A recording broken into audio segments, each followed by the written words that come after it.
స్వాగతం. బులెటిన్ల ముందుగా హెడ్లైన్స్ చూద్దాం. పార్టీ కేంద్ర కార్యాలయంలో లీగల్ సెల్ రాష్ట్ర నాయకుడు శ్రీ జల్లా సుదర్శన్ రెడ్డి మాట్లాడారు. తెలంగాణ భవన్లో బీఆర్ఎస్ నాయకులు ప్రెస్ మీట్.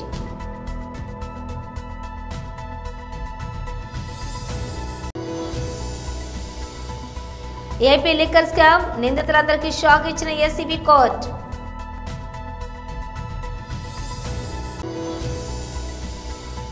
ప్రభుత్వ ఆసుపత్రిలో జడ్జి ప్రసవం అభినందిస్తూ మంత్రి ట్వీట్.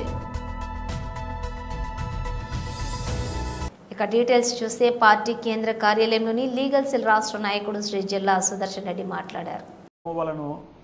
వాళ్ళ మీద దాడి చేసి ఎవరిని కూడా కౌన్సిల్ సభాభవనంలోకి లోపలికి వెళ్లకుండా ఎవరైతే వైఎస్ఆర్సీపీ మద్దతుదారులు ఉన్నారో వాళ్ళందరినీ కూడా నిన్న వాళ్ళ కొట్టడము, తిట్టడము, బయటికి తోసేయడము అంతా చేసి వాళ్ళు చాలా హంగామా చేసి అక్కడ స్థానిక శాసనసభ్యులు మరియు వాళ్ళ యొక్క అనుచరుల వీరంగం సృష్టించినటువంటి పరిస్థితి నిన్నంతా కూడా మనం చూసాం. నిన్నటి నుంచి ఎప్పుడైతే సభ్యులు అక్కడికి సమావేశ మందిరానికి వెళ్ళలేదో వెంటనే ఇమ్మీడియట్గా అక్కడ ఆ సంబంధిత అధికారులు ఈ రోజుకి దాన్ని ఎలక్షన్ షెడ్యూల్ ఈ రోజుకి వాయిదా వేయడం జరిగింది. ఎలక్షన్ షెడ్యూల్ ప్రకారం ఈరోజు వాయిదా వేసి ఈరోజు జరగాల్సినటువంటి ఎన్నిక ఈరోజు ఉంటే ఈరోజు ఆ ఎన్నికను ఏ విధంగా అయినా కూడా జరగకుండా ఆపాలి, లేదు వీళ్ళందరూ ఎవరు రాకుండా పోతే వాళ్ళు తనంతట తానుగా వాళ్ళు డిక్లేర్ చేసుకోవాలి అనేటువంటి ఒక దురుద్దేశంతో ఈరోజు ఈ ఎన్నికను ఈరోజు మళ్ళీ కూడా ఆ ఎన్నికను నిర్వహించే క్రమం ఈరోజు ఈ కూటమి ప్రభుత్వం మొదలుపెట్టినటువంటి పరిస్థితి. దీనికి నిన్ననే ఈ పరిస్థితి ముందుగానే ఊహించినటువంటి వైఎస్ఆర్ కాంగ్రెస్ పార్టీ నిన్ననే సంబంధిత ఎన్నికల కమిషన్ గారికి ఈ ఒక రిప్రజెంటేషన్ ఇవ్వడం, ఆ రిప్రజెంటేషన్ మీద ఎన్నికల కమిషన్ వారు తర్వాత వివరణ కోరడం, తర్వాత తదుపరి ఒక డెలిగేషన్ వెళ్ళి ఎమ్మెల్సీల డెలిగేషను ఎన్నికల కమిషనర్ స్వయంగా కలవడం, కలిసిన తర్వాత వాళ్ళు కొన్ని మీకు ఏమేమి రిక్వైర్మెంట్స్ కావాలో అవన్నీ కూడా ఇన్ రైటింగ్లో రాయండి, మేము ప్రొవైడ్ చేస్తామని ఎన్నికల కమిషన్ చెప్పినప్పటికీ కూడా చెబితే దానికి కావాల్సినటువంటి మాకు రక్షణ కావాలి, అక్కడి నుంచి మేము ఎక్కడైతే ఉన్నామో మా సభ్యులు అక్కడి నుంచి వాళ్ళకి అక్కడికి తీసుకొని వెళ్ళే విధంగా మాకు రక్షణ ఇవ్వండి అని చెప్పేసి చెప్తే ఎన్నికల కమిషను వాళ్ళకి రక్షణ కల్పించే దానికోసం అని చెప్పేసి సంబంధిత డీజీపీకి ఎన్నికల్లో ఉండేటువంటి కమిషనర్ ఎన్టీఆర్ జిల్లా కమిషనర్ గారికి ఆ ఎన్నికల అధికారులకు అందరికీ కూడా ఒక మెమో ఇవ్వడం జరిగింది, వీళ్ళకి కావాల్సినటువంటి రక్షణ కల్పించండి అని. నిన్న ఈవినింగే ఎక్కడ ఉన్నారు, ఎక్కడికి పోవాలనేటువంటి పూర్తి వివరాలతో కూడినటువంటి ఒక 3వ రిప్రజెంటేషన్ కూడా నిన్న ఈవినింగ్ సాయంత్రం ఇవ్వడం జరిగింది ఎన్నికల కమిషన్కు. ఎన్నికల కమిషన్ దాన్ని అన్ని సంబంధిత అధికారులకు అందరికీ కూడా పంపించడం జరిగింది. పంపించినప్పటికీ కూడా ఎక్కడైతే నిన్న జరిగినటువంటి సంఘటనలో భయభ్రాంతులకు గురైనటువంటి కౌన్సిలర్లు అందరూ కూడా రామవరప్పాడులో ఉన్నటువంటి విజయవాడ పట్టణంలో ఉన్న రామవరప్పాడులో ఒక హోటల్లో తలదాచుకొని ఉంటే వాళ్ళకి అక్కడి నుంచి రక్షణ కల్పించండి అని చెప్తే రక్షణ ఇవ్వనటువంటి పరిస్థితి.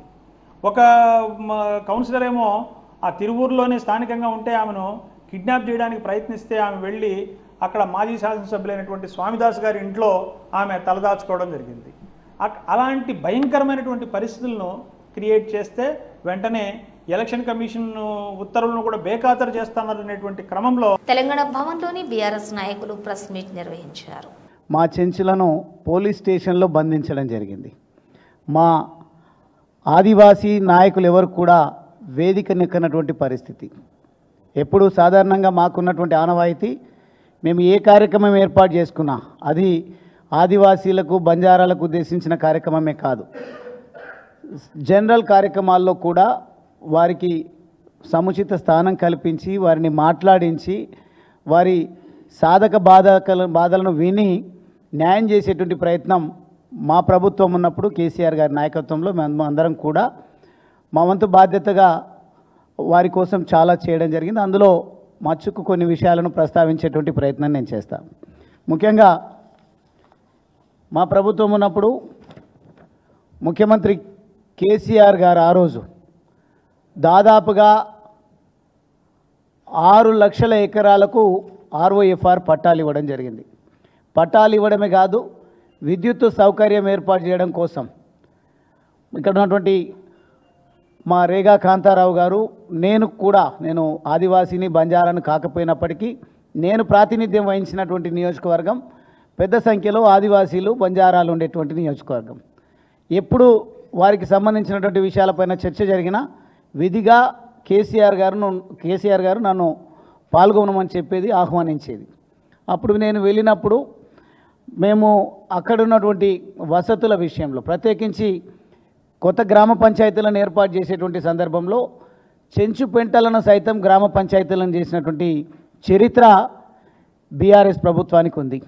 అదే మాదిరిగా అక్కడున్నటువంటి ఆరాధ్య దైవంగా భావించేటువంటి బౌరాపూర్ చెంచు మహాలక్ష్మి దేవాలయం నిర్లక్ష్యానికి గురైతే ఎట్లయితే మేడారం సమ్మక్క సారక్క సంబరాలు జరుగుతాయో ఆ మాదిరిగా చెంచుల ఆత్మగౌరవాన్ని చాటే విధంగా ప్రభుత్వమే నిధులు కేటాయించి 10 లక్షలు 15 లక్షలు కేటాయించి సంవత్సరానికి స్వామివారి కళ్యాణం, ఆ దేవత కళ్యాణాన్ని మేము నిర్వహించడం జరిగింది. ప్రతి ఒక్కరిని ప్రభుత్వ ఖర్చులతో ట్రాన్స్పోర్టేషన్ ఏర్పాటు చేసి, వసతులు ఏర్పాటు చేసి, మంచి భోజన వసతులు కల్పించి వారికి మేము ఉన్నామనే ఆత్మస్థైర్యాన్ని ఇవ్వడంతో పాటుగా చెంచు పెంటలకు ట్రాన్స్పోర్టేషన్ లేకపోతే చెంచు పెంటలకు మేము ఆటోలను ఏర్పాటు చేసి రవాణా సౌకర్యాన్ని కల్పించడం జరిగింది. మొత్తంగా ఏమైనా అభివృద్ధి జరిగింది అంటే అది బీఆర్ఎస్ హయాంలో జరిగింది, ఆదివాసీలకు సంబంధించి, చెంచులకు సంబంధించి. దానికి తోడుగా ఏమైనా క్రెడిట్ ఇవ్వాల్సి వస్తే ఆర్డిటి అనే ఒక స్వచ్ఛంద సంస్థకి ఇవ్వాలి. ఈరోజు ఆర్డిటి సంస్థ ఇప్పటికే అక్కడ ఉన్నటువంటి చెంచులకు గృహ నిర్మాణం చేపట్టింది. అదేవిధంగా అక్కడ ఉన్నటువంటి నిరుద్యోగ యువతకు మేము ట్రైనింగ్ ఇప్పించి వాళ్ళను గైడ్లుగా నియామకాలు చేసి టూరిజంను ప్రోత్సహించారు. ఆంధ్రప్రదేశ్ రాష్ట్ర వ్యాప్తంగా సంచలనం సృష్టించిన మద్యం కుంభకోణం కేసులో అరెస్టైన 7 నిందితుల రిమాండ్ను విజయవాడలోని ఏసీబీ ప్రత్యేక న్యాయస్థానం పొడిగించింది. నిందితులకు ప్రస్తుతం రిమాండ్ గడువు ఈ రోజు ముగియటంతో సిట్ అధికారులు వారిని కోర్టు ముందు హాజరుపరిచారు. ఇరుపక్షాల వాదనలు విన్న అనంతరం న్యాయమూర్తి నిందితుల రిమాండ్ను జూన్ 3వ తేదీ వరకు పొడిగిస్తూ ఉత్తర్వులు జారీ చేశారు. ఈ కేసులో నిందితులుగా ఉన్నటువంటి కసిరెడ్డి రాజశేఖర్ రెడ్డి, సజ్జల శ్రీధర్ రెడ్డి, చాణక్య, పైలా దిలీప్, బాలాజీ, గోవిందప్ప, కృష్ణమోహన్ రెడ్డి, ధనుంజయ రెడ్డిలను ఈ ఉదయం సిట్ అధికారులు ఏసీబీ కోర్టులో ప్రవేశపెట్టారు.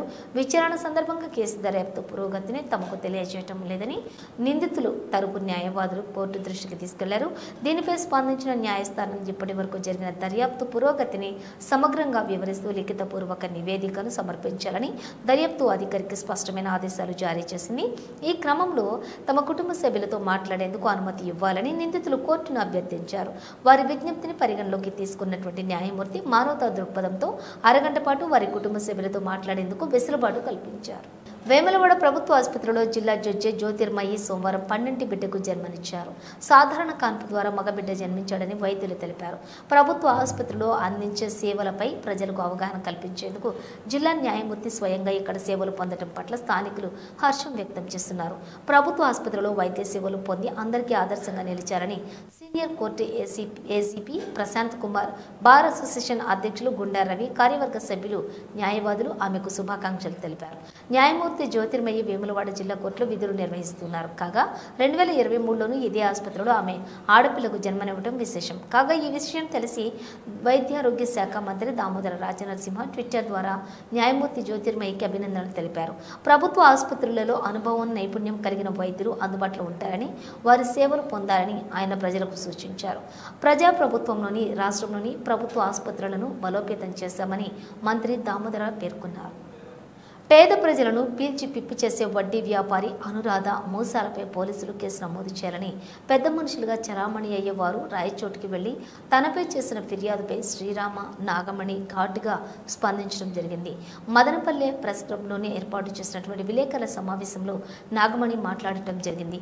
వడ్డీ వ్యాపారం చేస్తూ పేదలను పీల్చి పిప్పి చేస్తూ 100కి 30 రూపాయలు వడ్డీ వసూలు చేసే అనురాధ అసలు రూపం పోలీసులు విచారణ చేస్తే తెలుస్తుందని అన్నారు.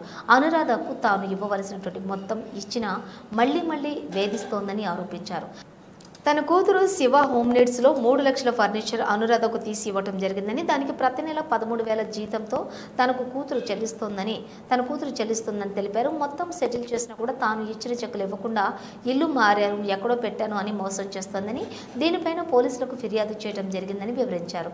గతంలో ఓ ఇంటి జాగా విషయంలో కూడా అనురాధ మోసం చేసిందని, అందుకు సంబంధించిన అంగళ్లకు చెందిన సుజాత దగ్గర సైడ్ డీల్ చేయటం, లతాకు 1,25,00,000 అమ్మటం జరిగిందని చెప్పి 1,10,00,000 రూపాయలు చెల్లించిన తర్వాత రిజిస్ట్రేషన్కు రాకుండా కోర్టులో కేసు ఉందని మోసం చేయడం జరిగిందన్నారు. సైట్ విషయంలో ఒత్తిడి చేస్తున్నామని, తమపై అనవసరంగా కేసును పెడుతున్నారని ఆరోపించారు. అనురాధ ఆమె భర్త హరిపైన మదనపల్లె పోలీసులకు ఫిర్యాదు చేస్తే ఇంతవరకు కేసులు నమోదు చేసి విచారణ చేయలేదన్నారు. ఆదివారం మటన్ అమ్మకాలు చేస్తే కేవలం 2,000 మిగిలే హరి కోట్ల రూపాయలు ఎలా వడ్డీలకు ఇచ్చారని, వారు ఏం పనులు చేస్తే అంత డబ్బు వచ్చిందని ప్రశ్నించారు. నా పరువుకు భంగం కలిగే విధంగా ప్రవర్తించిన వారిపై పరువు నష్టం దావా వేస్తారని హెచ్చరించారు.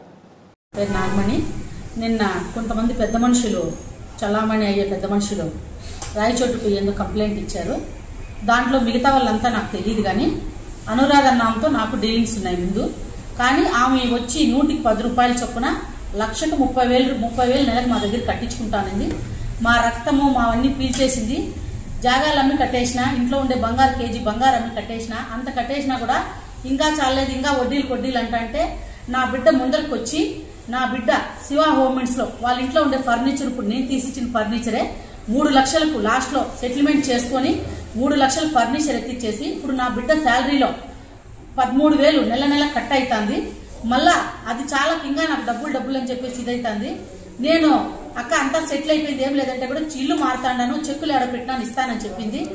దీని తర్వాత కూడా ఇంతకు ముందు కూడా టార్చర్ పెడతా అంటే, ఇట్లా అంగళ్ళు సుజాత గారి దగ్గర మేము ఒక ల్యాండ్ సేల్ రిజిస్టర్ పెట్టినాం. అప్పుడు ఆ పిల్లోడు మహేష్ అన్న పిల్లోడు, ఆ పిల్లోడు దగ్గర కూడా ఎవిడెన్స్ ఉన్నాయి, నేను రేపు అన్నీ ఎవిడెన్స్ ఇస్తాను. ఆ పిల్లోడు ఏం చేశాడంటే, అక్క నాకు ఏడన్నా జాగా పెట్టంటే అనురాధ గారికి చెప్తే అనురాధ వచ్చి నాకు ఇట్లా పెట్టిస్తానని చెప్పి అప్పుడు కూడా 12.5 లక్షలు పెట్టి 2.5 లక్షలు దాంట్లో కూడా జమ వేసుకునేది. ఇప్పటికి ఆ పిల్లోడికి నేను 2 రూపాయలు వడ్డీ కడతాను. ఇట్లా నా దగ్గర డబ్బులన్నీ లక్షలు తీసుకునేసి, ఇంకా నేను ఇన్ని కోట్లు బాకీ ఉన్నాను, అన్ని కోట్లు బాకీ ఉన్నానని చెప్పేసి ఆమె పేపర్లో నా పేరు వేయడం చాలా తప్పు. మిగతా వాళ్ళు ఎవరో నాకు తెలియదు, వాళ్ళంతా వాళ్ళ బాధ్యతల కోసం వాళ్ళు పోయింటారు. ఈ అనురాధ నామి నా పేరు మెన్షన్ చేస్తానే ఈ పేపర్లో ఈ పేరు అనేది రావడము, తెలుసుకోకుండా నా పేరు బదనామం చేయడము నాకు చాలా అవమానకరంగా ఉంది. నేను పేపర్ వాళ్ళ పైన పరువు నష్టం దావా వేయాలనుకుంటాను. ఎందుకంటే వాస్తవాలు తెలుసుకొని మాట్లాడాలి. ఏదైనా వాస్తవాలు తెలియకుండా ఒక పబ్లిక్ లో ఉండే మనిషిని ఇట్లా పబ్లిసిటీ చేయడం చాలా అవమానకరంగా ఉంది. ఇది ఇంతకు ముందు వాళ్ళు నన్ను టార్చర్ పెట్టడం, ఎందుకంటే ఇంతకు ముందు ఒక ల్యాండ్ వాళ్ళ విషయంలో నేను ఇన్వాల్వ్ అయినాను. ఇస్కనాథపల్లిలో వాళ్ళకి ఒక ల్యాండ్ ఉన్నింది. ఆ ల్యాండ్ ఆర్ఎన్ లతా గారు అన్న కొనింది, నన్ను పంపించినారు. నేనే మీడియేటర్ గా పోయి మాట్లాడినాను. 1,25,00,000కి మాట్లాడినాను. దాన్ని 1,25,00,000 1,10,00,000 ఇచ్చేసినాను. ఆ డబ్బులతోనే వాళ్ళు ఆడ ఇల్లు కూడా కట్టుకున్నారు. వాళ్ళ డబ్బులు తీసుకున్నారు అక్క దగ్గర. తర్వాత 15 లక్షలు ఇవ్వాల, రాన్న రిజిస్టర్ చేద్దు అని అక్క పిలుస్తుంటే వాళ్ళు రాలేదు. ఎందుకు రాలేదని ఎంక్వైరీ చేస్తే కోర్టులో ఉందంటది. ఆ మాట చెప్పకుండా నమ్మకం మీద డబ్బులు వాళ్ళు ఏదో తెలుసన్న దీంతో వాళ్ళు ఇచ్చేసినారు. ఇప్పుడు వాళ్ళు నన్ను ఇట్లా పని చేస్తున్నాను ఆగమని నన్ను అడుగుతుంటే నేను వాళ్ళు ప్రెజర్ పెట్టిన దానికి ఇచ్చేసినారు. ఇంకో చిన్న విషయం ఏమంటే, 2 టౌన్లో కంప్లైంట్ ఇచ్చినాం మేము, 1 టౌన్లో కంప్లైంట్ ఇచ్చినాం మేము, తాలూకాలో కంప్లైంట్ ఇచ్చిన ఈ డబ్బుల విషయంగా. అప్పుడు స్పందించిన పోలీసులు ఇప్పుడు ఇట్లా దొంగలకి ఎందుకు స్పందిస్తాడారో మాకు అర్థం కావడం లేదు. మేము రక్తాలు దారిపోసి 130 రూపాయలు వడ్డీలు కట్టేసి మేము ఇంత చేసి అప్పుడు మేము కేసులు పెడితే ఆ మీద కేసు పెడితే హరిని కానీ అనురాధని కానీ తీసుకొచ్చి ఎంక్వైరీ చేసిన వాళ్ళు కాదు. ఇప్పుడు మా మీద రాయచోట్ల కంప్లైంట్ ఇస్తే ఎట్లా తీసుకుంటారు పోలీసు వాళ్ళైనా? మేడ్చల్ జిల్లా గట్కేసర్ ఎక్సైజ్ పోలీస్ స్టేషన్ పరిధి గట్కేసర్ ఓఆర్ఆర్ వద్ద 58.8 కిలోల పొడి గంజాయి పట్టివేత. ఒరిస్సా నుండి ఆదిలాబాద్ టు పూణే తరలించేందుకు 5 వ్యక్తులు బ్రిజ్ కారులోని తరలిస్తూ ఉండగా ఓఆర్ఆర్ గట్కేసర్ వద్ద పట్టుకున్నటువంటి ఎక్సైజ్ శాఖ అధికారులు 5 వ్యక్తులు అరెస్టు. 58.8 కిలోల పొడి గంజాయి, 5 మొబైల్ ఫోన్స్, బ్రిజ్ కారు స్వాధీనం చేసుకుని పరారీలో ఉన్న ఒరిస్సా నుండి గంజాయి సరఫరా చేసే సునీల్ జన్నై పూణేలో స్వీకరించే అభిషేక్ వ్యక్తిగా ఉన్నారు.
నడుస్తుంది. మెయిన్ సోర్స్ అనేది మనకు Gajapati district Orissa. End receiver పూణేలో ఉన్నటువంటి అభిషేక్ అనేవాడు ఉన్నాడు. ఈ మధ్య వీళ్ళంతా మీడియేటర్స్, పెడ్లర్స్గా వ్యవహరిస్తూ లాభాపేక్ష మీద ఇల్లీగల్గా చేస్తున్నటువంటి బిజినెస్. ఈ బిజినెస్ చట్టంకు వ్యతిరేకంగా చేస్తున్నారు. నిబంధనలు అనేది అతిక్రమించారు కాబట్టి అరెస్ట్ చేయడం జరిగింది. కేసు అండర్ ఇన్వెస్టిగేషన్ ఉంది. వీళ్ళు ఈరోజు కోర్టులో ప్రొడ్యూస్ చేయడం జరుగుతుంది. వయా గజపతి నుంచొని భద్రాచలం, గజపతి ఒరిస్సా నుంచి భద్రాచలం, సూర్యాపేట నుంచొని గట్కేశారు. ఆ నుంచొని మనకి ఇక్కడ దొరికిరు. వీళ్ళు ఎక్కడ అంటే ఆదిలాబాద్ టు పూణేకి ఇవ్వాలి, ఆదిలాబాద్ టు పూణేకి ఇవ్వాలి. ఇందులో ఆదిలాబాద్ ఒకతను ఉన్నాడు కదా, కాబట్టి పూణేకి ఇవ్వాలి. కానీ అది పూణే వరకు పోతుంది. ఆర్ ఆదిలాబాద్ని ఇంకో ఆదిలాబాద్ క్యాండిడేట్ ఉన్నాడు కాబట్టి ఆదిలాబాద్లో కూడా బిజినెస్ చేయడానికి అవకాశం ఉంటుంది. అక్కడ కొంత డంప్ చేయడానికి అవకాశం ఉంది, కొంత పూణేకి కూడా చేయడానికి కూడా అవకాశం ఉంది. ఇన్వెస్టిగేషన్లో భాగంగా 5th పర్సన్ ఏంటంటే నేను ఆదిలాబాద్లోనే చేస్తాను సార్, నేను పూణేకి కూడా ఏమి ఇయ్యను అని అంటున్నాడు. So what ever it is, ఈ రాకెట్కు అంతా కూడా వీళ్ళు ఈ 5గురు ఉన్నారు. అక్కడ సోర్స్ పర్సన్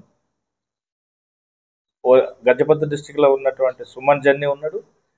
ఈ రిసీవర్ ఒకవేళ అభిషేక్ అనే అతను కూడా, ఎండ్ రిసీవర్ అనే అతను కూడా ఉన్నాడు. కాబట్టి మొత్తం 7గురు ముద్దాయిలు ఈ కేసులో ఇన్వాల్వ్ అయి ఉన్నారు.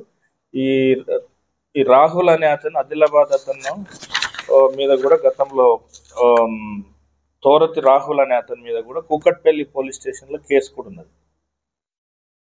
కాబట్టి వీళ్ళు ఆర్గనైజ్డ్గా చట్టవిరుద్ధంగా వ్యవహారం చేస్తున్నారు కాబట్టి అదుపులోకి తీసుకొని కేసు రిజిస్టర్ చేసి ఇన్వెస్టిగేషన్ చేయడం జరుగుతుంది. సో ఇటువంటిది ఎవరైనా కానీ సమాజంలో ఈ గాంజా సేవించడము సమాజం మీద ఎంతో చెడు వ్యసనాలకు చెడు ఇంపాక్ట్ పడుతున్నది. దాంతో యూత్ నవే డేస్ ఎక్కువగా యూత్ అట్రాక్ట్ అవుతున్నారు. ఆ యూత్ మీద వాళ్ళకు సంబంధించినటువంటి తల్లిదండ్రులు, పేరెంట్స్, ఆ రిలేటివ్స్, కిత్ అండ్ కిన్స్ ఎవరైతే దగ్గర బంధుత్వం ఉన్న వాళ్ళు వాళ్ళ మీద ఎక్కువగా దృష్టి పెట్టవలసిందిగా కూడా మేము కోరుతున్నాం. ఆంధ్రప్రదేశ్ వ్యవసాయ కార్మిక సంఘం ఆధ్వర్యంలో హనుమంతుడిపాడు మండలంలోని నందనవనం, పాపిరెడ్డిపల్లి, మంగళంపల్లి గ్రామాల్లో ఉపాధి కూలీలు గ్రామీణ హర్తాల్ కార్యక్రమాన్ని నిర్వహించారు. ఈ కార్యక్రమంలోని వ్యవసాయ కార్మిక సంఘం జిల్లా ఉపాధ్యక్షులు బడుగు వెంకటేశ్వర్లు పాల్గొని ప్రసంగించారు. వీరు గత 5 నుండి 7 వారాల వరకు ఉపాధిలో పెండింగ్ బిల్లులు చెల్లించకుండా ప్రభుత్వం కూలీలను తీవ్ర ఇబ్బందులు పాలు చేస్తోందని ఆవేదన వ్యక్తపరిచారు. కొంతమంది కూలీలకు గత సంవత్సరంలో కూడా పనిచేసిన బిల్లులు సైతం రాలేదని తెలిపారు.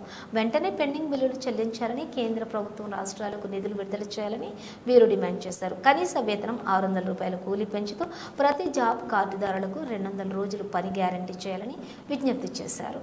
తీవ్రమైన కరువు, నీటి ఎద్దడి, ఇతర ఎలాంటి ఉపాధి అవకాశాలు లేనటువంటి పశ్చిమ ప్రకాశం హనుమంతునిపాడు మండలంలోని కూలీల వలస బాట పట్టకుండా తగు చర్యలు చేపట్టాలని కోరారు. ఉపాధి కూలీలందరికీ ప్రభుత్వమే ఉచిత బీమా సౌకర్యం కల్పించాలని డిమాండ్ చేశారు. పని ప్రదేశాలలో మౌలిక వసతులు, త్రాగునీరు, మజ్జిగ టెంట్లు, బట్టలు ఏర్పాట్లు చేయాలన్నారు. రవాణా ఛార్జీలు, పనిముట్లకు ఇచ్చే చెల్లించాలని, నూతనంగా పనిముట్లు మంజూరు చేయాలని, మెడికల్ కిట్లు అందించాలని, మెట్లకు అదనపు పారితోషికం చెల్లించాలని, ప్రతి వారం ప్లే స్లిప్పులు కూడా పంపిణీ చేయాలని ఈ సందర్భంగా వీరు డిమాండ్ చేశారు. ఈ కార్యక్రమంలోని ఉపాధి మెట్లు నాజర్ వలి, రంజాన్ బి సుబ్బారాయుడు, కోటయ్య, శివలక్ష్మి నారాయణ, కొట్టారు సుబ్బారాయుడు, ఆకుపాటి వెంకటరావు, కావేటి రాధారెడ్డి, నారాయణ రెడ్డి, గిద్దా వెంకటేశ్వర్లు, రాములు తదితరులు పాల్గొన్నారు. ఉపాధి కూలీ రోజుకు 600 ఉపాధి కూలీ రోజుకు 600 కల్పించాలి. ప్రతి కుటుంబానికి 200 రోజుల పని కల్పించాలి. ప్రతి కుటుంబానికి 200 రోజుల పని కల్పించాలి. ఉపాధి కూలీలకు బీమా సౌకర్యము కల్పించాలి. ఉచిత బీమా సౌకర్యము ఇవ్వాలి. 600 రూపాయలు రోజు కూలీ ఇవ్వాలి. రోజు కూలీ 600 రోజు కూలి 600 ఇవ్వాలి. రోజు కూలి 600 వర్ధిల్లాలి. వ్యవసాయ కూలీల ఐక్యత వర్ధిల్లాలి. వ్యవసాయ కూలీల ఐక్యత ఇవ్వాలి. రోజు కూలి 600 ఇవ్వాలి. ప్రతి కుటుంబానికి 200 రోజుల పని చెల్లించాలి. పెండింగ్ బిల్లులు చెల్లించాలి. పెండింగ్ బిల్లులు చెల్లించాలి. పెండింగ్ బిల్లులు చెల్లించాలి. పెండింగ్ బిల్లులు ఇవ్వాలి. రోజు కూలి 600 ఇవ్వాలి. రోజు కూలి 600 ఇవ్వాలి. బులెటిన్ ముగించే ముందు హెడ్లైన్స్ మరోసారి. పార్టీ కేంద్ర కార్యాలయంలో లీగల్ సెల్ రాష్ట్ర నాయకుడు శ్రీ జల్లా సుదర్శన్ రెడ్డి మాట్లాడారు. తెలంగాణ భవన్లో బీఆర్ఎస్ నాయకులు ప్రెస్ మీట్.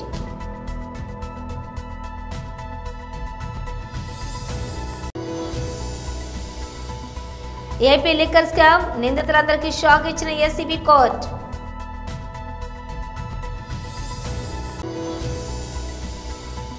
ప్రభుత్వ ఆసుపత్రిలో జడ్జి ప్రసవం అభినందిస్తూ మంత్రి ట్వీట్.